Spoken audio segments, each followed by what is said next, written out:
ಇಡೀ ದೇಶ, ನಮ್ಮ ರಾಜ್ಯ ಅಲ್ಲ, ಇಡೀ ದೇಶದಲ್ಲಿ ಅತಿ ಹೆಚ್ಚು ಆನೆಗಳನ್ನ ಹಿಡಿಸಿರ್ತಕ್ಕಂಥ, ಹೆಸರು ಮಾಡಿರ್ತಕ್ಕಂಥ ಶಾಸಕರಿದ್ರೆ ಅದು ನಮ್ಮ ಶೃಂಗೇರಿ ಕ್ಷೇತ್ರದ ಶಾಸಕರು. ಹಾಗಾಗಿ ನೀವೆಲ್ಲರೂ ಒಕ್ಕರಲಿಂದ ಈ ಧ್ವನಿ ಜೀವರಾಜ್ರವರಿಗೆ ಮತ್ತು ಸುಧಾಕರ್ ಶೆಟ್ಟರಿಗೆ ಕೇಳಬೇಕು. ಆನೆ ಹಿಡಿಯೋದ್ರಲ್ಲಿ ರಾಜಕೀಯ ಮಾಡಿದಾರಲ್ಲ, ಆ ಧ್ವನಿ ಅಲ್ಲಿ ಕೇಳಬೇಕು. ರಾಜಗೌಡರಿಗೆ, ರಾಜಗೌಡರಿಗೆ, ದೇಶದಲ್ಲ ಅತಿ ಹೆಚ್ಚು ಆನೆಗಳನ್ನು ಹಿಡಿಸಿದ ನಮ್ಮ ಹೆಮ್ಮೆಯ ಶಾಸಕ ರಾಜಗೌಡರಿಗೆ, ಕಾಂಗ್ರೆಸ್ ಪಕ್ಷಕ್ಕೆ, ಕಾಂಗ್ರೆಸ್ ಪಕ್ಷಕ್ಕೆ, ನಮ್ಮ ಜಿಲ್ಲಾ ಅಧ್ಯಕ್ಷರಾಗಿರ್ತಕ್ಕಂಥ ಡಾಕ್ಟರ್ ಅಂಶುಮಂತ್ರ ಅವರಿಗೆ, ಡಾಕ್ಟರ್ ಅಂಶುಮಂತ್ರ ಅವರಿಗೆ. ಬಂಧುಗಳೇ, ಸಮಯವನ್ನ ಈಗಾಗಲೇ ನಿಗದಿ ಮಾಡಿದ್ದಾರೆ. ಹಾಗಾಗಿ ನಾವು ಹೆಚ್ಚು ಮಾತನಾಡೋದಿಲ್ಲ. ಇರುವಷ್ಟು ಸಣ್ಣ ಪುಟ್ಟ ವಿಚಾರಗಳನ್ನು ಒಂದೆರಡು ನಿಮ್ಮ ಎದುರುಗಡೆ ತಿಳಿಸ್ಲಿಕ್ಕೆ ನಾನು ಪ್ರಯತ್ನ ಮಾಡ್ತೇನೆ. ಮೊದಲನೇ ಬಾರಿಗೆ ನನಗೆ ಅನಿಸ್ತಕ್ಕಂಥದ್ದು, ನಾನೊಂದು ವಾಟ್ಸಪ್ನಲ್ಲಿ ಒಂದು ವಿಡಿಯೋ ಮಾಡಿ ಬಿಟ್ಟಿದ್ದೆ. ಎಷ್ಟು ಜನ ಅದನ್ನು ನೋಡಿದಿರೋ ಏನು ಮಾಡಿದಿರೋ ನನಗೆ ಗೊತ್ತಿಲ್ಲ. ಅವನಿಗೆ ಒಳ್ಳೆ ಪದಗಳನ್ನೇ ಬಳಕೆ ಮಾಡಿದ್ದೀನಿ. ಅವನ ಹೆಸರು ಹೇಳಿದ್ರೆ ಅವನು ಹೀರೋ ಆಗ್ತಾನೆ. ನಾನು ಹೀರೋ ಆಗ್ಲಿಕ್ಕೆ ಅವನನ್ನ ನಾನು ಬಯಸೋದಿಲ್ಲ. ನನಗೆ ಒಂದೇ ಒಂದು ಸಣ್ಣ ಯೋಚನೆ ಬರ್ತಾ ಇದೆ. ನಮ್ಮ ಶಾಸಕರಿಗೆ ಒಂದು ಪದವನ್ನು ಬಳಕೆ ಮಾಡಿದ್ದಾರೆ. ನಾನು ದುರದೃಷ್ಟವಶಾತ್ ಆ ದಿನ ನಾನು ಬೆಂಗಳೂರಿನಲ್ಲಿದ್ದ ಕಾರಣದಿಂದ ಆ ಸ್ಟ್ರೈಕ್ನಲ್ಲಿ ಇರಲಿಲ್ಲ. ಇದ್ದಿದ್ರೆ ಅದ್ರ ಚಿತ್ರಣ ಇನ್ನೊಂದು ಥರ ಆಗ್ತಿತ್ತು, ಬೇರೆ ಥರ ಆಗ್ತಿತ್ತು. ಅದು ಏನು ನಡೀತಿತ್ತು ಅದ್ರ ಮುಂದಿನ ಭಾಗ ನಾನು ಮತ್ತೆ ಹೇಳ್ತೇನೆ. ಆದರೆ ನಮ್ಮ ಶಾಸಕರಿಗೆ ಪದ ಬಳಕೆ ಮಾಡಿದ್ದೀನಲ್ಲ, ಆ ಪುಣ್ಯಾತ್ಮನಿಗೆ ಒಂದು ಮಾತನ್ನ ನಾನು ಈ ಸಂದರ್ಭದಲ್ಲಿ ಸವಾಲಾಗ್ತಿದ್ದೇನೆ. ಕಾಂಗ್ರೆಸ್ ಪಕ್ಷದ ಕಾಂಗ್ರೆಸ್ ಪಕ್ಷದ ನಮ್ಮೆಲ್ಲ ಕಾರ್ಯಕರ್ತರು ನಮ್ಮ ಶಾಸಕರನ್ನ ಕರ್ಕೊಂಡು ನಿನ್ನ ಮನೆ ನಿಮ್ಮ ಊರಿಗೆ ಬರ್ತೀವಿ, ನೀನೊಂದು ಪದ ಬಳಕೆ ಮಾಡಿದ್ಯಲ್ಲ, ಇಲ್ಲೆಲ್ಲ ಹೆಣ್ಮಕ್ಳಿದ್ದಾರೆ, ಹಾಗಾಗಿ ನಾನು ಅದು ಯಾವ ಪದ ಅಂತೇಳಿ ಮತ್ತೆ ವಾಪಸ್ ರಿಪೀಟ್ ಮಾಡೋದಿಲ್ಲ.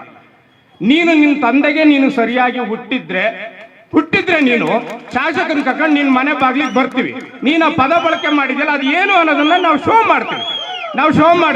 ನಮ್ಮ ಶಾಸಕರು ಅದಕ್ಕೆ ನಿಮ್ಮ MLA ನಿಮ್ಮ ಜೀವರಾಜ್ ಅವರು ಅಷ್ಟು ಕೆಟ್ಟ ಮಟ್ಟಕ್ಕೆ ಇಳಿತಕ್ಕಂಥ ಶಾಸಕರಲ್ಲ. ಆದ್ರೂ ನಿನಗೆ ಬೇಕು ಅಂತೇಳಿ ಅಂತಂದ್ರೆ ನಮ್ಮ ಶಾಸಕರನ್ನಲ್ಲಿ ಕರ್ಕೊ ಬರ್ತೀವಿ. ಅವ್ರು ಅದೇನು ಅನ್ನೋದನ್ನ ನೀನು ಅದನ್ನ ನೋಡ್ಬೇಕು ಅಂತ ಹೇಳಿ ನಿನಗೆ ಸವಾಲಾಗ್ತವೆ. ಪೊಲೀಸ್ ಇಲಾಖೆಯವರಿಗೆ ನಾನು ಮನವಿ ಮಾಡ್ತೇವೆ. 29 ಜನರ ಮೇಲೆ ಪ್ರಕರಣವನ್ನು ದಾಖಲು ಮಾಡಿದಿರಿ, ಮಾಡಿ.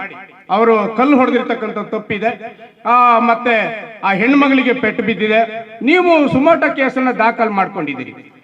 ಆಡಳಿತ ಪಕ್ಷದ ಒಬ್ಬ ಶಾಸಕನ ಮೇಲೆ ಆ ಪದ ಬಳಕೆ ಮಾಡಿದ್ರು ಕೂಡ ನೀವು ಯಾಕೆ ಕೇಸನ್ನ ದಾಖಲು ಮಾಡ್ಕೊಂಡಿಲ್ಲ ಅನ್ನೋದ್ರ ಬಗ್ಗೆ ಪೊಲೀಸ್ ಇಲಾಖೆಯವರು ದಯಮಾಡಿ ನಮಗೆ ಹೇಳಬೇಕು. ಮಾನ್ಯ ಇಲ್ಲಿ ನಮ್ಮ ಜಿಲ್ಲಾ ಪೊಲೀಸಿನ ವರಿಷ್ಠಾಧಿಕಾರಿಗಳನ್ನ ನಾನು ಕೇಳ್ತೇನೆ, ಆ ಪದವನ್ನ ಬಳಕೆ ಮಾಡಿದ್ರೆ ಅವರ ಮಾನಹಾನಿ ಆಗಿದೆಯೋ ಇಲ್ಲ, ನೀವು ದಯಮಾಡಿ ಪೊಲೀಸ್ ಇಲಾಖೆ ನಮಗೆ ಹೇಳಬೇಕು. ಇವತ್ತಿನ ನಮ್ಮ ಕೋರಿಕೆ ಅಂತಲಾದ್ರೂ, ನಮ್ಮ ಬೇಡಿಕೆ ಅಂತಲಾದ್ರೂ ಕೂಡ ನೀವು ಆ ವ್ಯಕ್ತಿಯ ಮೇಲೆ ಮೊಕದ್ದಮೆಯನ್ನು ದಾಖಲಿಸಿ ಅವನನ್ನ ದಯಮಾಡಿ ಬಂಧಿಸ್ತಕ್ಕಂಥ ಕೆಲಸವನ್ನ ನೀವು ಮಾಡಬೇಕು. ಮಾನ್ಯ ಜೀವರಾಜಣ್ಣವರೇ, ನಿಮಗೆ ಸ್ವಲ್ಪನೂ ನಾನು ಪದೇ ಪದೇ ಎಲ್ಲ ವೇದಿಕೆಗಳಲ್ಲಿ ಹೇಳ್ತೀನಿ. ನಾನು ಇದನ್ನ ಹೇಳಲಿಕ್ಕೆ ಹೋದಷ್ಟು ನಾನು ನಿಷ್ಠೂರ ಆಗಿರೋದೇ ಜಾಸ್ತಿ. ನನ್ನ ಬೆನ್ನ ಮೇಲೆ ಬೆನ್ನು ತಡ್ತೀರಿ, ಏನನ್ನ ಅಂತೀರಿ, ಬಂದು ಮಾಡಬಾರ್ದು ಕೆಲಸಗಳನ್ನೆಲ್ಲ ಮಾಡ್ತೀರಿ. ನನಗೆ ಯಾಕಪ್ಪ ಬೈತೀಯ? 2023 ಚುನಾವಣೆಯ ಸ್ಕೂಟ್ನಿ ಮಾಡೋ ಟೈಮಲ್ಲಿ ನನ್ನ ಹೆಗಲ್ ಮೇಲೆ ಕೈ ಹಾಕೊಂಡು, ಅಣ್ಣ ನಾನು ನಿನಗೆ ಏನೋ ಮಾಡಿದ್ದೀನಿ, ನನಗೆ ಯಾಕಣ್ಣ ಬೈತೀಯ ಅಂತ ಕೇಳಿ. ನಿಮಗೆ ಬೈದಿದ್ರೆ ನಾನು ಯಾರಿಗೆ ಬೈಲಿ? ನನಗೆ ನಾಚಿಕೆ ಆಗ್ತದೆ. ಗೋವಿಂದೇಗೌಡರಂತ, DB ಚಂದ್ರೇಗೌಡರಂತ, ಒಳ್ಳೊಳ್ಳೆ UK ಶಾಮಣ್ಣವ್ರಂತ, ಬೇಗನೆ ರಾಮಯ್ಯನವರಂತ ಒಳ್ಳೊಳ್ಳೆ ಶಾಸಕರು ಮಂತ್ರಿಗಳು ಇರ್ತಕ್ಕಂಥ ಶೃಂಗೇರಿ ಕ್ಷೇತ್ರದಲ್ಲಿ ನಿಮ್ಮಂತ ಕೆಟ್ಟ ಹುಳ, ನಿಮ್ಮಂತ ಒಂದು ಕೆಟ್ಟ ಆಲೋಚನೆ ಇರ್ತಕ್ಕಂಥ ಯಾವುದೇ ಪಕ್ಷದ MLA ಅಥವಾ ಯಾವುದೇ ಶಾಸಕರನ್ನ ನಾನು ನನ್ನ ಜೀವನದಲ್ಲಿ ನೋಡಿಲ್ಲ, ನಾನು ನೋಡೋದಿಲ್ಲ. ನೀವು ಕಡಪಗೆರೆಯಲ್ಲಿ ಬಂದು ಆನೆಯ ವಿಚಾರದಲ್ಲಿ, ರೈತರ ವಿಚಾರದಲ್ಲಿ ಬಂದು ನೀವು ರಾಜಕಾರಣ ಮಾಡಿ ಆ ಮಲೆನಾಡು ನಾಗರಿಕ ರಕ್ಷಣಾ ವೇದಿಕೆಗಿದ್ದಂತ ಒಳ್ಳೆಯ ಹೆಸರನ್ನ ಹಾಳು ಮಾಡಿ ನೀವು ಅಲ್ಲಿಂದ ಹೋದ್ರಲ್ಲ. ಮೊನ್ನೆ ನಮ್ಮ ಈಶ್ವರ ಖಂಡ್ರೆ ಅವರೇನು ಧೈರ್ಯ ಇಲ್ಲ, ಅವ್ರಿಗೆ ಶಕ್ತಿ ಇಲ್ಲ ಅಂತ ಇಲ್ಲಿವರೆಗೂ ಬಂದಿಲ್ಲ ಅಂತ ಏನಿಲ್ಲ. ಅನೇಕ ಕಾರಣಗಳಿಂದ ಶಾಮನೂರು ಶಿವಶಂಕರಪ್ಪ ಅವರು ಮರಣ ಹೊಂದಿದ ಕಾರಣದಿಂದ ಅವ್ರು ಇಲ್ಲಿಗೆ ಬರ್ಲಿಕ್ಕಾಗ್ಲಿಲ್ಲ ನಮ್ಮ ಶೃಂಗೇರಿ ಕ್ಷೇತ್ರಕ್ಕೆ. ಆದ್ರೆ ಮೊನ್ನೆ ಬಂದಿದ್ರು. ಅವ್ರ ತಂದೆನೆ ತೀರು ಹೋಗಿರ್ತಕ್ಕಂಥ ಕಾರಣದಿಂದ ಅವ್ರು ಇಲ್ಲಿ ಈ ಕಾರ್ಯಕ್ರಮಕ್ಕೆ ಬರ್ಲಿಕ್ಕೆ ಆಗಿರ್ಲಿಲ್ಲ. ಆದ್ರೂ ಮೊನ್ನೆ ಬಂದಿದ್ರು. ಬಹಳ ಪ್ರಶ್ನೆ ಮಾಡೋರು, ರೈತರು ಅಂತ ಹೇಳೋರು ನೀವು ಒಂದು ನೇಗ್ಲು ಹಿಡ್ದಿಲ್ಲ, ಒಂದು ಹೂಡಿಲ್ಲ, ಒಂದು ಸಸಿಯನ್ನ ಕಿತ್ತಿಲ್ಲ, ನೆಟ್ಟಿಯನ್ನ ಮಾಡಿಲ್ಲ, ಒಂದು ಹಾಡು ಹೇಳಿಲ್ಲ ಹಳ್ಳಿ ಜನಗಳೊಟ್ಟಿಗೆ. ನೀವೆಂತ ರೈತರಾಗ್ತೀರಿ ಆ ಕಡಬೇರೆ ಬಸ್ ಸ್ಟ್ಯಾಂಡ್ ಎದುರುಗಡೆಗೆ? ನನಗೆ ಸ್ವಲ್ಪ ಹೇಳಿ, ಎಂತ ರೈತರಾಗ್ತೀರಿ ನೀವು? ನಿಮಗೆ ಶಕ್ತಿ ಇದ್ದಿದ್ರೆ, ನಿಮಗೆ ತಾಕತ್ತಿದ್ದಿದ್ರೆ ಅವ್ರು ಯಾರೋ ಒಬ್ರು ಸ್ವಲ್ಪ ಹಿರಿಯರು ಆ ಶೃಂಗೇರಿಯಿಂದ ಕಳಿಸ್ಬಿಟ್ಟು ಇಲ್ಲಿ ನಮ್ಮ ಕಾರ್ಯಕ್ರಮನ, ಈಶ್ವರ್ ಖಂಡ್ರೆ ಅವರ ಕಾರ್ಯಕ್ರಮನ ಹಾಳು ಮಾಡಕ್ಕೆ ಇಲ್ಲಿಗೆ ಕಳಿಸಿದ್ರಲ್ಲ, ಅದ್ರ ಬದಲು ನೀವು ಬಂದು ರೈತರ ಪರ ಧ್ವನಿ ಎತ್ತಬೇಕಾಗಿದೆ. ಯಾಕೆ ಮೊನ್ನೆ ನಮ್ಮ ಈಶ್ವರ್ ಖಂಡ್ರೆ ಅವರು ನಾರಾಯಣಗುರು ಸಮುದಾಯ ಭವನದಲ್ಲಿ ಬಂದಂತ ಸಂದರ್ಭದಲ್ಲಿ ನೀವು ಯಾಕೆ ಬಂದು ಪ್ರಶ್ನೆಯನ್ನ ಮಾಡಲಿಲ್ಲ? ನಮ್ಮ ಈಶ್ವರ್ ಖಂಡ್ರೆ ಅವರು ನಮ್ಮ ಶಾಸಕರನ್ನ ರೈತರ ಪರವಾಗಿ ನೀವು ಯಾಕೆ ಮಾತಾಡ್ಲಿಲ್ಲ? ಜೀವರಾಜರವರೇ, ಸುಧಾಕರ್ ಶೆಟ್ಟರ್, ನೀವು ಯಾಕೆ ಮಾತಾಡ್ಲಿಲ್ಲ? ದಯವಿಟ್ಟು ಹೇಳಿ, ನೀವು ರೈತರ ಪರ ಅಥವಾ ಆನೆ ತುಳಿದು ಸತ್ತ ಏನು ನೋವನ್ನ ಉಂಟಿದಾರ ಅವ್ರ ಪರ ನೀವಿದ್ರೆ ನೀವು ಮೊನ್ನೆ ಯಾಕೆ ಬಂದು ನೀವು ಆ ರೈತರ ಜೊತೆನಲ್ಲಿ ಚರ್ಚೆಗೆ ಬರಲಿಲ್ಲ? ಯಾಕೆ ಮಾತಾಡಕ್ ಬರಲಿಲ್ಲ? ಅಲ್ಲೊಂದಷ್ಟು ಜನ, ನಾನು ನಮ್ಮ ರೈತ ಮಲೆನಾಡು ನಾಗರಿಕ ರಕ್ಷಣಾ ವೇದಿಕೆಯಲ್ಲಿ ಒಬ್ಬ ಅಭಿ ಅಂತಕ್ಕಂಥ ನಮ್ಮೊಬ್ಬರು ಗೆಳೆಯ ಇದ್ದಾರೆ. ನಾನು ಆ ಗೆಳೆಯರಿಗೆ ಮತ್ತು ನಮ್ಮ ಕಾಂಡ್ಯದಲ್ಲಿ ಒಂದೆರಡು ಜನ ಸ್ನೇಹಿತರಿದ್ದಾರೆ, ಅವರಿಗೆ ನಾನೊಂದು ಪ್ರಶ್ನೆಯನ್ನ ಈ ಸಂದರ್ಭದಲ್ಲಿ ಮಾಡಬೇಕಾಗಿದೆ. ಒಬ್ಬ ವ್ಯಕ್ತಿ ಮೈಕ್ ಹಿಡಿದು ಎಷ್ಟು ಸರಿ ಮಾತಾಡಕ್ ಸಾಧ್ಯ? ಎಷ್ಟು ಸರಿ ಮಾತಾಡ್ಬೋದು? ಒಂದು ಕಾರ್ಯಕ್ರಮದಲ್ಲಿ ಒಂದೇ ಸರಿ ಮೈಕ್ ಹಿಡಿದು ಮಾತಾಡಿದ್ರೆ ಅವನಿಗೆ ಗೌರವ ಜಾಸ್ತಿ ಇದೆ. ಇವರು ಮೈಕ್ ಕೀಳನ ಜೀವರಾಜಣ್ಣ ಕೊಡೋಣ, ಮೈಕ್ ಕೀಳನ ಜೀವರಾಜಣ್ಣ ಕೊಡೋಣ. ಮೊನ್ನೆ ಕಡುಗೆರೆಯಲ್ಲಿ 7 ಸರಿ ಮೈಕ್ ತಗೊಂಡಾರ. ಒಂದು ಮಾನ ಮರ್ಯಾದೆ ಬೇಡವಾ? ಮೈಕ್ ತಗೊಂಡು ಒಂದು ಮಾತಾಡೋದಕ್ಕೂ ಇವರಿಗೆ ಒಂದು ಮಾನ ಮರ್ಯಾದೆ ಬೇಡವಾ?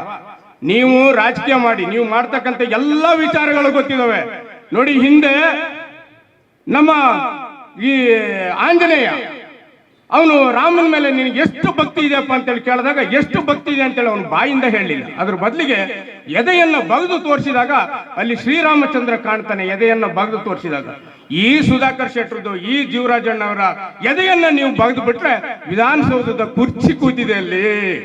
ಅವ್ರ ಎದೆಯ ಒಳಗಡೆ ವಿಧಾನಸೌಧದ ಕುರ್ಚಿ ಕೂತಿದೆ. ಇವರ ಎದೆ ಒಳಗಡೆ ರಾಮನೂ ಇಲ್ಲ, ನಮ್ಮ ದತ್ತ ಸ್ವಾಮಿನೂ ಇಲ್ಲ, ಅಲ್ಲನೂ ಇಲ್ಲ, ಯೇಸುನೂ ಇಲ್ಲ, ಯಾರಿಲ್ಲ. ಇವ್ರ ಎದೆ ಒಳಗಡೆ ವಿಧಾನಸೌಧದ ಕುರ್ಚಿ ಕೂತಿದೆ. ಜೀವರಾಜಣ್ಣವ್ರೆ, ನೀವು ಇವತ್ತೇ ತಿಳ್ಕೊಳ್ಳಿ, ನೀವು ಲೋಕಾಯುಕ್ತ ದಾಳಿ ಮಾಡಿಸಿದ್ರಿ, ರಾಜೇಗೌಡರು ಪ್ಲಸ್ ಆದ್ರು. ನೀವು ಕಲಬುರಗಿ ಹೈಕೋರ್ಟಿಗೆ ಕಳಿಸಿದ್ರಿ. ನಾನು ಸುಧೀರ್ ಕುಮಾರ್ ಮುರುಳಿ ಅಣ್ಣ, ಆಮೇಲೆ ನಮ್ಮ ಬಂಗ್ಲೆ ಶ್ರೀಧರಣ್ಣನ ಮಗ, ಅವರು ಲಾಯರ್ ಇದಾರೆ, ಅವರು ರಾಜೇಗೌಡರೆಲ್ಲ ಕಲಬುರಗಿ ಹೈಕೋರ್ಟಿಗೆ ಹೋದ್ವಿ. ಅಲ್ಲೂ ಹೋಗಿ ಮುಡಿಗಿದ್ವಿ, ನಿಮ್ ಕೈಲಿ ಏನು ಮಾಡಕ್ ಆಗ್ಲಿಲ್ಲ. ಬೆಂಗಳೂರು ಲೋಕಾಯುಕ್ತಕ್ಕೆ ಹೋದಿ, ನಿಮ್ ಕೈಲಿ ಏನು ಮಾಡಕ್ ಆಗ್ಲಿಲ್ಲ. ನಿನ್ನಿಲ್ಲ ಮೊನ್ನೆ ರಾಜೇಗೌಡರು ಹಾಸನದ ಲೋಕಾಯುಕ್ತ ಆಫೀಸಿಗೆ ಹೋಗಿ ಬಂದ್ರು, ಜೀವರಾಜಣ್ಣ ಏನು ಮಾಡಕ್ ಆಗ್ಲಿಲ್ಲ. ಆನೆ ದಾಳಿನಲ್ಲಿ ಶುರು ಮಾಡ್ಕೊಂಡಿದ್ರಿ, ನಿಮ್ ಕೈಲಿ ಏನು ಮಾಡಕ್ ಆಗಿಲ್ಲ. ನೀವು ಎಷ್ಟು ಅವ್ರ ವಿರುದ್ಧ ಮಾಡ್ತಿರೋ ಅಷ್ಟೇ ರಾಜೇಗೌಡರು ಮೇಲ್ಮಟ್ಟಕ್ಕೆ ಹೋಗ್ತಾರೆ, ಬಿಟ್ರೆ ಅವರು ನೀವೇನು ಮಾಡಕ್ ಆಗೋದಿಲ್ಲ ಅಂತಕ್ಕಂಥ ವಿಚಾರವನ್ನ ದಯಮಾಡಿ ನೀವು ತಿಳ್ಕೋಬೇಕು ಅಂತ ಹೇಳಿ ನಾನು ನಿಮ್ಮಲ್ಲಿ ಮನವಿಯನ್ನ ಮಾಡ್ತೇನೆ. ನೀವು ಸಣ್ಣ ಆಗ್ಬೇಕಲ್ವಾ? ಅದು ಒಂದು ಉತ್ತಮ ಆಹಾರದಿಂದ ಸಣ್ಣ ಆಗ್ಬೇಕಲ್ವಾ? ಪ್ರತಿದಿನ ನಮ್ಮ ಜೀನಿ ಸ್ಲಿಮ್ ನ ಯೂಸ್ ಮಾಡಿ ಯಾವುದೇ ಸೈಡ್ ಎಫೆಕ್ಟ್ ಇಲ್ದಂಗೆ ನೀವು ಸಣ್ಣ ಆಗ್ತೀರಾ. ಇದು ಪಬ್ಲಿಕ್ ಇಂಪ್ಯಾಕ್ಟ್, ಜನಶಕ್ತಿಯೇ ನಿರ್ಣಾಯಕ.